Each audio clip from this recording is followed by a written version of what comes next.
Welcome to Shraddha Vallabh Academy. Good morning, students. Today we will continue the first chapter, Man and Environment. The second topic, Natural and Cultural Environment. Environment is a broad term. Environment एक व्यापक शब्द है. By environment we mean all those conditions which are necessary for the existence of living things. पर्यावरण या environment का अर्थ है वो सारी कंडीशंस, वो सारी परिस्थितियाँ जो हमें जीवित रहने के लिए आवश्यक हैं. किसी मनुष्य के आसपास जो कुछ भी है वो सब एनवायरनमेंट है. The literal meaning of environment is all that surrounds us such as air, water, flora and fauna, the earth, the sun, the moon and the star and the sky, etc. शाब्दिक अर्थ में कहें तो पर्यावरण का अर्थ है वो सारी चीज़ें जो हमारे आसपास हैं, चाहे वो हवा हो, पानी हो, एनिमल्स, बर्ड्स, एवरीथिंग, चाहे वो अर्थ हो, सन, मून, स्टार्स, स्काई, सब कुछ जो कुछ हमें आसपास दिखाई देता है वह एनवायरनमेंट है. चाहे वो विलेजेस हो, the villages, cities, dams, roads etcetera made by man are also part of environment. मनुष्य ने अपने सुविधा के लिए जो कुछ बनाया है, चाहे वो गांव हो, शहर हो, सड़कें हो, सब कुछ जो कुछ इंसान ने बनाया है वो भी एनवायरनमेंट का एक हिस्सा है. Environment is basically of two types. Environment दो तरह का है. Number one, which is made by nature, जो प्रकृति ने बनाया है वो environment, such as hills, plains, plateau, flora and fauna, river and animals, birds, जो कुछ प्रकृति ने बनाया है, चाहे वो मैदान हो, चाहे पेड़ पौधे हो, चाहे जानवर हो, चाहे नदियाँ हो, चाहे बर्ड्स हो, सब कुछ जो प्रकृति ने बनाया है वो. The other one is that which man has made to fulfil his needs such as villages, cities, house, roads, railways, dams etcetera. और दूसरी चीज़ है जो मनुष्य ने अपनी ज़रूरतें पूरी करने के लिए बनाया है, चाहे वो गांव हो, शहर हो, घर, सड़क, रेलवेज, ये सभी चीज़ें दूसरे तरह का एनवायरनमेंट है. तो मतलब इसका अर्थ है एनवायरनमेंट दो तरह के हैं, एक प्रकृति के द्वारा बनाया हुआ और एक मनुष्य के द्वारा बनाया हुआ. The first type of environment is known as physical और नेचुरल एनवायरनमेंट. जो प्रकृति ने बनाया है उसे अपन कहते हैं natural environment. It is of two types, ये दो तरह का है, organic and inorganic. The second type of environment is called the socio cultural environment. और दूसरे तरह के एनवायरनमेंट को अपन क्या कहते हैं, सामाजिक और सांस्कृतिक पर्यावरण. It is also of two types, ये भी दो तरह का है. फर्स्ट इज फिजिकली ऑब्जर्वेबल, अर्थात जो चीज़ें हम वास्तव में अपने सामने देख सकते हैं, जैसे घर, road, house, dam, field etcetera.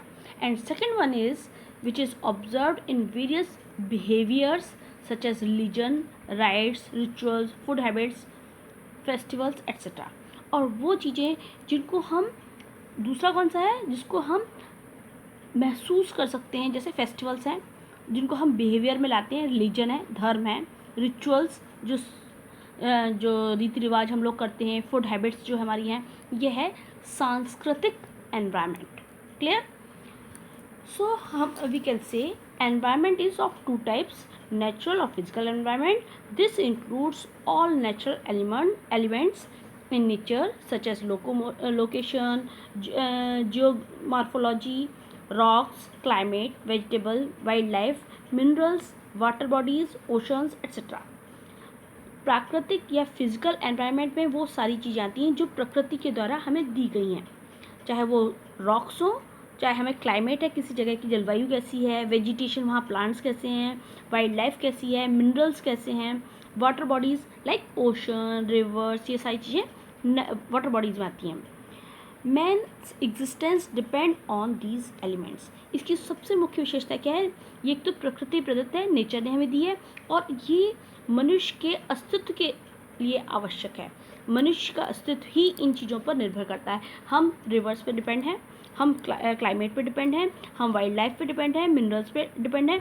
मतलब नेचर ने जो हमें चीज़ें दी हैं, मनुष्य उन पर निर्भर है. Second type of environment is cultural and social environment. The socio-cultural environment develops due to the mutual relationship between the man and natural environment. अब ये जो सामाजिक और सांस्कृतिक पर्यावरण है, सोशियो कल्चरल एनवायरनमेंट है, ये कैसे डेवलप हुआ, ये कैसे बना है? मनुष्य और एनवायरनमेंट, नेचर के बीच जो रिलेशन है, पारस्परिक संबंध है, उनसे ये बना है. दिस इंक्लूड्स, इसमें क्या क्या आता है? Economic and social activities created, developed and conducted by man such as farming, industry, rights, rituals, settlements, roads, railways, air services, means of irrigation, government system and science and technology, etc.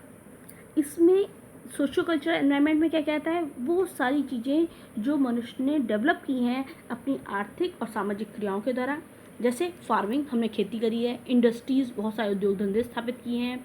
बहुत सारे rituals, रीति रिवाज हम लोग करते हैं. Road, railway, इन सबको. Air services, irrigation, जो सिंचाई की सुविधाएं हमने बनाई हैं. गवर्नमेंट का सिस्टम, जो पूरा सिस्टम हमने डेवलप किया है, गवर्नमेंट बनाई है. साइंस और टेक्नोलॉजी बनाई है. ये सारी चीज़ें किस में आती हैं? सोशो और कल्चरल एनवायरनमेंट में. Man keeps changing and modifying his natural environment. मनुष्य लगातार अपने प्राकृतिक पर्यावरण को परिवर्तित करता रहता है, उसमें सुधार करता रहता है. आज से कुछ 50 साल 100 साल पहले गांव थे, अब धीरे धीरे शहर विकसित हो चुके हैं. अब मॉडर्न मेट्रो सिटीज़ डेवलप हो गई हैं. तो ये क्या है? इंसान ने धीरे धीरे एनवायरनमेंट को चेंज किया है. अब आता है resources. Resources of natural environment. Nature has given many gifts to man for the fulfilment of his needs. मनुष्य ने प्रकृति ने मनुष्य को बहुत सारे उपहार दिए हैं ताकि वो अपनी ज़रूरतें पूरी कर सके. सच एज, जैसे कि rocks, minerals, soil, river, plants, animals, etcetera. बहुत सारे रिसोर्सेज हमें दिए हैं, बहुत सारी चीज़ें दी हैं जिससे हम अपनी ज़रूरतें पूरी करते हैं. The value of any resource is expressed with reference to economy. जब हम किसी चीज़ की वैल्यू करते हैं, उसकी कीमत निकालते हैं किसी चीज़ की, उसका सौंदर्य, एस्थेटिक्स में, when any physical thing or matter is useful for or valuable to man is called resource. कोई भी चीज़ जो मनुष्य के लिए कीमती है, जिसकी कीमत है, वो रिसोर्सेज है.